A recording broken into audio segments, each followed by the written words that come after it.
বলে একদিন ওমর রাদিয়াল্লাহু তাআলা আনহু একদিন ফজরের নামাজে যাইতে পারেন না, ফজরের সালাতে যাইতে পারেন নাই, ঘুমায় গেছেন। ঘুম থেকে উঠতে দেরি হয়েছে। সকালবেলা রসুলের দরবারে গিয়ে কান্না শুরু করছেন, ইয়া রাসূলুল্লাহ আমি শেষ, ওমর তো হালাক, ধ্বংস হয়েছে, আজকে নামাজে আসতে পারেনি। এই যে কান্না, সব সম্পত্তি আল্লাহর রাস্তায় দান, সারা জিন্দেগি আল্লাহর রাস্তায় ওয়াকফ, সব কিছু করবেন। কানতে কানতে কানতে কানতে পরেশান।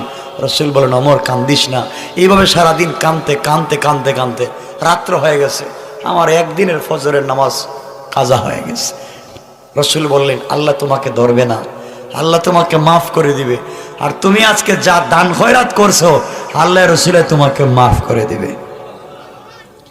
পরের দিন হযরত ওমর তো ঘুমে, ফজরের 1 ঘন্টা আগে ওমর দেখেন কে এসে ডাকতেছে দরজায়, ওমর ওঠো। ওমর কই কে তুমি? ফজরের সময় আমারে ডাকো? কেউ তো আমারে ডাকে না, উঠো নামাজ পড়ো। কই কে? আমি শয়তান। শয়তান আমারে ডাকো কেন?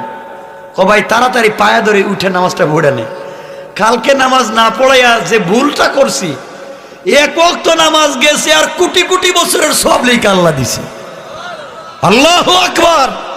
আমি এই ভুল করতে চাই না, তাড়াতাড়ি উঠে নামাজটা পড়ে নে। এজন্য আমরা ভালো মানুষ হয়ে যাই, শয়তান আমাদের পাড়া দিবে। পারবো তো ইনশাআল্লাহ? সবাই বলেন ইনশাআল্লাহ।